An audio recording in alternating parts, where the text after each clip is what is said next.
How long are you going to stay there? Get out and wait outside, you useless old man. During a crucial negotiation with a client that could bring in $30 million in sales, my manager, Lily, tried to pin all responsibility on me. We had discovered that the original material proposed for the product was unusable, and she wanted to make it seem like I was the one who had written the proposal in the first place. Following her orders, I stepped outside to look for someone. But before I could even start, I saw him walking down the hallway toward me. "Oh, it's you, Chris. Is the meeting over already?" I was acquainted with Mr. Smith, the client's CEO. After confirming the reason for the material change, we entered the conference room together. "Do you know who this is?" I asked, sensing Lily's confusion. Unaware that her downfall was about to begin, Lily continued insisting it wasn't her fault. "My name is Chris. At 45, I had changed jobs, embarking on a new chapter in my life. My new workplace was Adams Manufacturing, a company that started as a small metalworking shop. When a major client suddenly cut ties with them, they attempted to come back by creating their own products, which turned out to be a huge success. Now, anyone who hears the name Adams Manufacturing knows them as the company that made those famous pots, recognized by cooking enthusiasts everywhere. I was excited about the opportunity to make my dreams come true here. On my first day, I was assigned to the Planning and Development Department and was escorted there by Mr. Adams himself. However, just as we arrived, he got a call from a key client and asked me to get further details from the department manager, Lily. Nervous since this was my first job change, I opened the door with trembling hands. "Starting today, I'll be working here. My name is Chris. It's a pleasure to meet you all." A woman approached me in response to my introduction. "I'm the manager, Lily. Nice to meet you." I had heard that Lily, at just 30 years old, had become the head of the Planning and Development Department, a person Mr. Adams had high hopes for.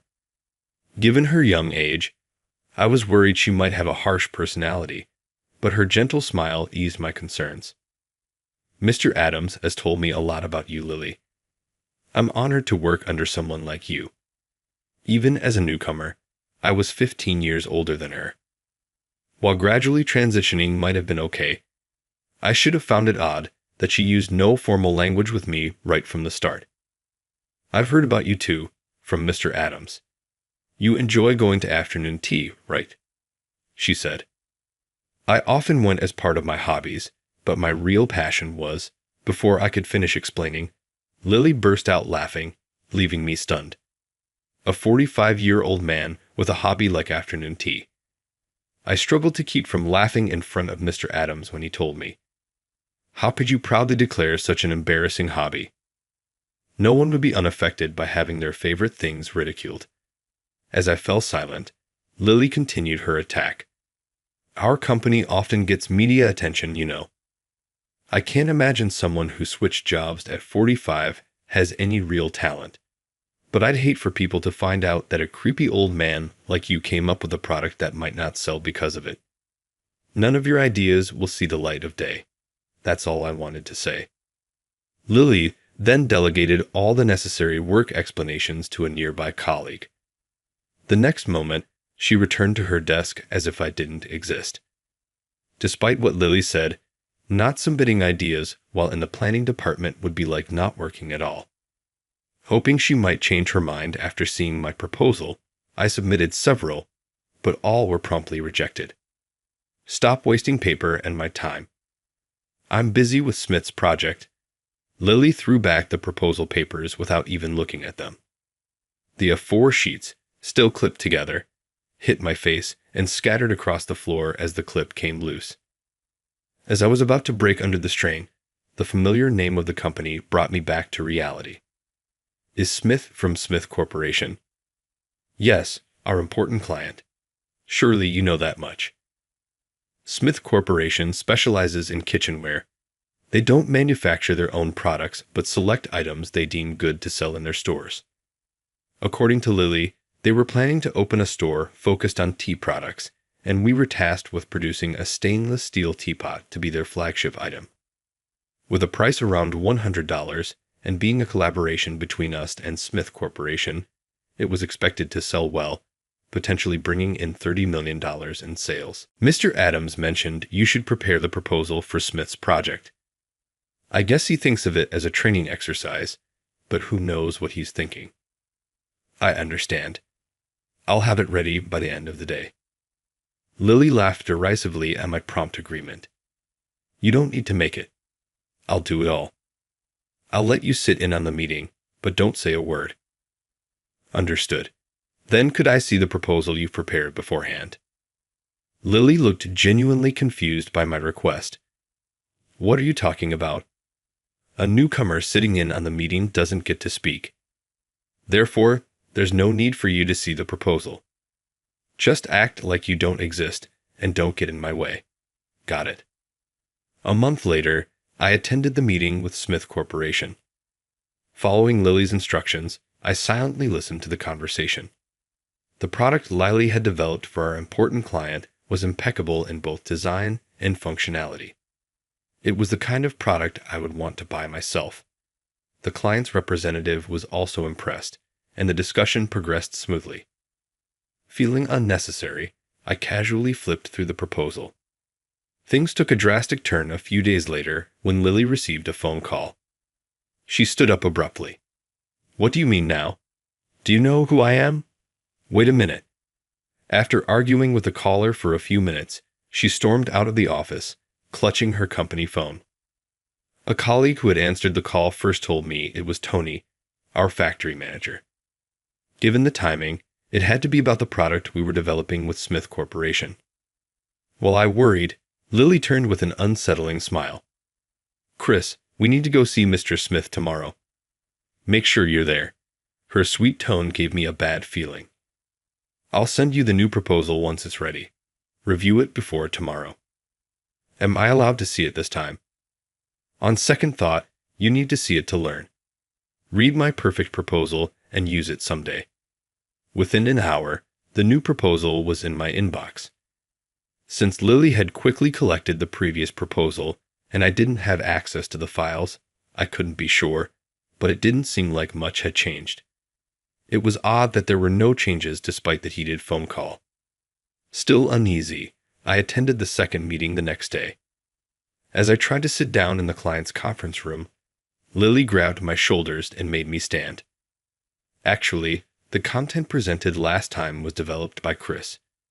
Here he is, a promising newcomer personally scouted by Adams. Since he didn't have presentation experience, I did it on his behalf. But this time, he will present himself. Lily whispered in my ear, "Make the most of this chance I gave you." Confused, I began reading through the proposal.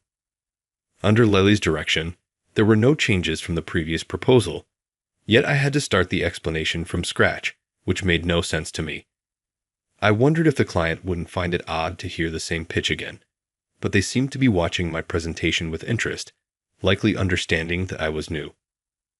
What on earth is happening? Wait a minute. Isn't the stainless steel composition different from last time? With the client's comment, I finally understood Lily's intent. The more chromium and nickel in stainless steel, the more resistant it is to rust. In Lily's initial proposal, the composition had 20% chromium and 20% nickel. This ratio minimizes the metallic taste and smell to a level even top chefs wouldn't notice. However, this also made the material harder to work with. It was a product that only Adams Manufacturing could produce, and the clients loved it for that. My apologies, but it seems Chris here created the proposal without consulting our craftsmen. We were informed that they couldn't manufacture the product as proposed, so we recommend using 18/8 stainless steel instead. I see. 18/8 is still good quality, but it's disappointing. I'm terribly sorry. The client's response soured noticeably. Sensing an opportunity, Lily moved to get rid of me. Why are you still here? Get out and wait outside, you useless old man. Lily likely planned to pin the entire blame on me if the deal fell through. Following her orders, I stepped outside to look for someone. But before I could even start looking, I saw him walking down the hallway towards me. "Oh, it's you. Chris, is the meeting over already?" George Smith, the CEO of Smith Corporation, and I were acquainted. "No, I got kicked out." "Kicked out? You surprised?" Mr. Smith listened as I briefly explained the situation. Then I called our factory. After confirming the reason for the change in stainless steel, I received the expected response. Determined to point out Lily's mistake in front of Mr. Smith, we entered the conference room. "Weren't you supposed to go back to the office?" Lily fell silent when she saw Mr. Smith enter behind me. "Mr. Smith, it's been a while. Did my subordinate cause you any trouble?" Mr. Smith, visibly displeased, took a seat. "Oh, he's caused a lot of trouble. I sincerely apologize for that. I'll make sure Chris faces the proper consequences when we get back." Mr. Smith, leaning on the table with both elbows, glared at Lily. "Not Chris. You caused the trouble." The force of his words made Lily falter. "Are you talking about the stainless steel issue? While I do bear responsibility for the lack of training, the change in material was entirely Chris's fault." "Oh, even now, you're still blaming Chris. You know the numerous products I've developed, Mr. Smith. Are you really going to believe a newcomer over someone as skilled and experienced as me?" Despite having something to hide, Lily confidently described herself as skilled and experienced, and in a way, I respected her for it. If I could be as thick-skinned as she is, life would certainly be easier. "Do you know who this man is?" "Who? Chris? Who else?" Chris is well known among tea enthusiasts as Mr. Smith. He mentioned my passion for tea had led me and my wife to frequent afternoon tea spots, which I documented on social media, gaining a large following. My reviews would boost reservations, attracting the attention of various companies. While I loved visiting tea shops, I preferred enjoying tea at home, and I had a particular interest in teacups and teapots. When I expressed my dream of creating the perfect teapot on social media, Adams Manufacturing reached out to me, which eventually brought Smith Corporation into the conversation. I was so committed to creating something I could be proud of that I decided to change careers to pursue this opportunity. Mr. Adams told me, "You didn't, did you? Chris must be involved in this project." Yes, Lily seemed to think it was just for training. Embarrassed at being humiliated in front of a client, Lily turned red. Mr. Adams didn't explain it properly. I'd assumed it was just for training purposes. It's only natural to think a newcomer wouldn't be tasked with a crucial client proposal. "So you only had him sit in for training?" "Yes. Is that a problem?" Lily still didn't realize the contradiction in her story. "That's strange. You yourself said Chris developed this proposal. Isn't that contradictory?" Lily, suddenly realizing her mistake, hurriedly tried to explain. "At first, he was just supposed to sit in, but I changed my mind midway and decided to have him create the proposal." Mr. Smith didn't bother listening to Lily's excuses and signaled to me. "I confirmed with Tony earlier. Lily, you've been making unreasonable demands on the craftsman for a while now, haven't you? The product design was difficult to manufacture even for our experienced craftsmen. Moreover, Lily insisted on taking credit for the $3 million deal after the previous presentation. She told the craftsman the client had already approved it, so changes were impossible, and tried to force them to make it. Her outrageous demands infuriated the craftsmen. They refused to make it and even told Tony that manufacturing it was impossible. That was the argument Lily had on the phone the other day. I apologize for the inconvenience, but could we have another chance? This time, let me propose the product I developed. Of course, as long as it's the product Chris developed. It will be meaningful. I'll speak to Mr. Adams about it." The meeting concluded with that. Lily, who was told that the incident would be reported to our CEO, returned to the office with a heavy heart. Over the next few days, I worked on drafting a proposal for the teapot I had envisioned even before joining the company. To ensure its feasibility, I took the proposal to the factory to consult with the craftsman. I've outlined my ideas here. Considering mass production, do you think it's feasible? The craftsman, though not particularly friendly, patiently explained the points that needed improvement and how the costs were higher than I had anticipated. Lily sat quietly listening to our discussion. Currently, she was under internal review for disciplinary action. Mr. Adams had instructed her to apologize to the craftsman, and she had accompanied me for this purpose, though she wasn't aware of it yet. Both Mr. Adams and Mr. Smith valued her work.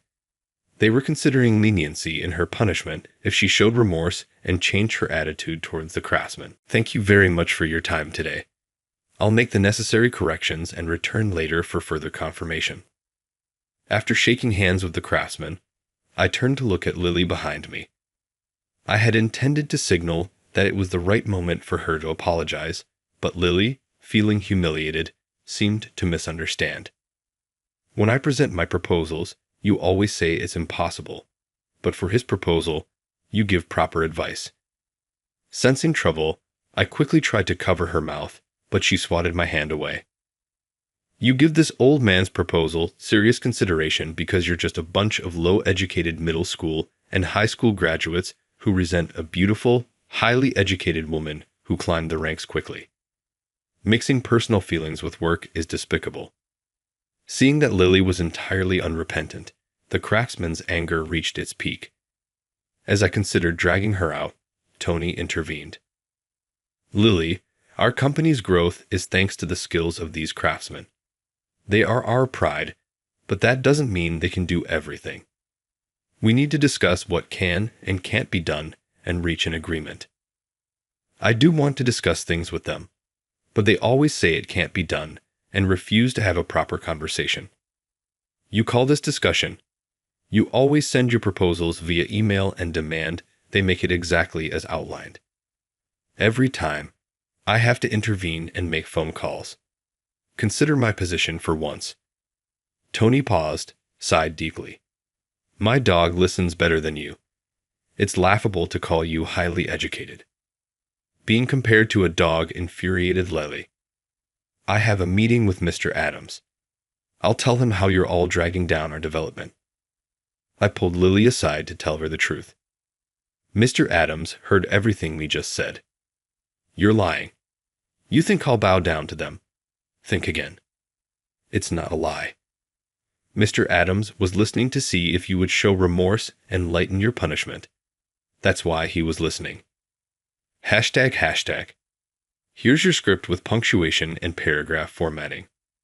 I showed her the phone in call mode, and Lily collapsed. No, it's not my fault.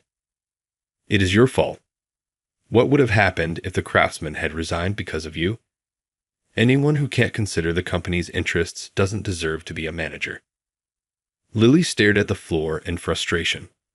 A month later, the prototype of the product I designed was completed. When I showed it to Mr. Smith, he was pleased, and the contract was successfully finalized. Lily was set to be transferred to the factory next month.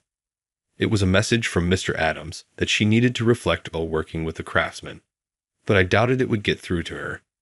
She watched me with dark, scheming eyes every day. Her plot became clear. Just a few days before her transfer, I discovered that the same product was being released elsewhere. I was suddenly summoned to the CEO's office and told that a tea specialty store was selling a product almost identical to mine. It had to be Lily who leaked the information. I returned to the office to confront Lily, but she just smirked. You sold my proposal to another company, didn't you? I have no idea what you're talking about.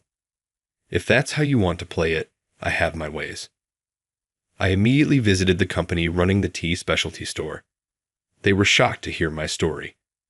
It turned out Lily had a contact in their planning department and sold the information to them privately.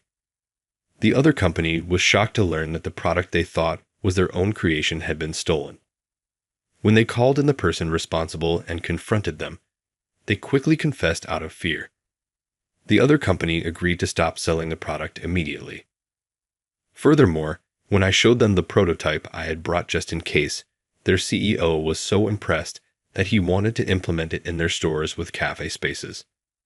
This unexpected additional sales opportunity put a spring in my step as I returned to the office. Seeing me in high spirits, Lily realized her scheme had failed. Furious, she threw the file on her desk to the floor. Leaking information involved our clients to another company. You'll definitely be terminated for cause. I was going to quit this company anyway. You'll regret losing such a talented employee like me. Of course, it was Lily who ended up regretting it. After being terminated for cause, Lily struggled to find a new job. While she could have quickly found work if she wasn't picky about the job type or company, she refused to settle for anything less than a prestigious firm. Rumor had it she was contacting all her former colleagues, begging them to introduce her to companies they knew, but no one could recommend someone who was terminated for cause. Without any leads, Lily ended up working a temporary job inspecting products at a factory, claiming it was just until she found something better. However, her habit of looking down on factory workers got her into trouble. She got yelled at daily with comments like, "What's with that attitude?" and ended up crying and begging her former colleagues for help. For her own sake, I thought it best to leave her to reflect on her actions. 6 months after Lily left, the teapot I designed was finally released. It was an unexpected hit, with production struggling to keep up with demand, much to the delight of Mr. Adams and Mr. Smith. One Saturday afternoon, I made tea with that teapot and served it to my wife. This is delicious, as expected from something you put so much effort into. It's really special. Proud of the compliment, I started explaining its features. I made sure it has a round shape to encourage jumping, and it also retains heat well. My wife smiled warmly as she listened to me passionately talk about the teapot. We didn't have children and had chosen to live our lives together as a couple. These moments of enjoying tea together were precious to us. For both my wife and myself, I wanted to continue working on developing products that enhance our tea drinking experience.